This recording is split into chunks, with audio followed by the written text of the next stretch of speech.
बिस्मिल्लाहिर्रहमानिर्रहीम। अल्लाह के नाम से शुरू करता हूँ जो बड़ा मेहरबान निहायत रहम वाला है। अस्सलामु अलैकुम नाज़रीन, उम्मीद करता हूँ कि आप सब लोग खैरियत से होंगे।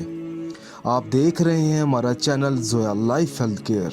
अगर आपने अभी तक हमारा चैनल सब्सक्राइब नहीं किया तो ज़ोया लाइफ हेल्थ केयर को सब्सक्राइब करना हरगिज़ मत भूलें।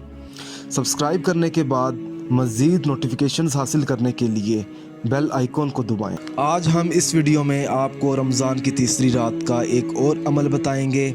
अगर आपके घर में रिज़्क़ की कमी है, माल में बरकत नहीं है, कोई बड़ा नुकसान हो जाता है, तो हर नुकसान से बचने के लिए, हर परेशानी से बचने के लिए आप रमज़ान की तीसरी रात को ये वजीफ़ा पढ़ें। अगर कोई ऐसा शख्स है, अगर वो चाहता है कि उसके घर में अल्लाह पाक की खसूसी नेमत नाजिल हो, उसके घर में रिज़्क़ के जो दरवाज़े हैं वो खोल दिए जाएं, माल में बरकत पैदा हो। अमल बताने से पहले मैं आपको कुछ ज़रूरी बातें बता दूं। इस वीडियो को आखिर तक देखें ताकि आपको सही तरीके से समझ आ सके कि आपने अमल किस तरह करना है।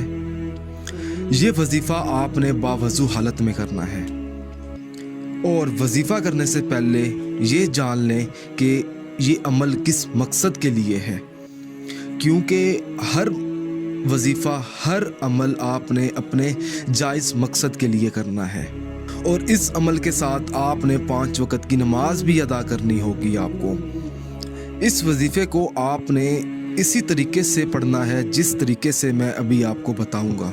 तो आपने करना ये है कि रमज़ान की तीसरी रात इशा की नमाज अदा करने के बाद आपने अपने सहन में बैठ जाना है। सबसे पहले आपने बिस्मिल्लाहिर्रहमानिर्रहीम पढ़नी है। उसके बाद आपने एक बार दुआए रिज़्क़ पढ़नी है। उसके बाद आपने 7 मरतबा सूरत फातिहा पढ़नी है। उसके बाद आपने 41 मरतबा दरूद शरीफ पढ़कर अपने मतलूबा मकसद में कामयाब होने के लिए अल्लाह पाक से दुआ मांगनी है। और दुआ मांगते वक्त आपके जो दोनों हाथ हैं वो आसमान की तरफ होने चाहिए। इंशाल्लाह ताला रमज़ान की तीसरी रात जब आप अपनी मकसद में कामयाब होने के लिए अल्लाह पाक से दुआ मांगेंगे तो आपकी जो दुआ है वो बहुत जल्द कबूल होगी और आपको इस मकसद में कामयाबी भी मिलेगी। अगर आप इस अमल के बारे में मुझसे कुछ भी पूछना चाहते हैं या कोई ऐसी चीज़ है जो आपको समझ ना आई हो तो आप मुझे इस वीडियो के नीचे कमेंट कर सकते हैं ताकि मैं आपको समझा सकूं। अगर आपको हमारी ये वीडियो पसंद आई है तो इस वीडियो को ज़रूरतमंद लोगों तक ज़रूर पहुंचाएं। जज़ाकल्लाह।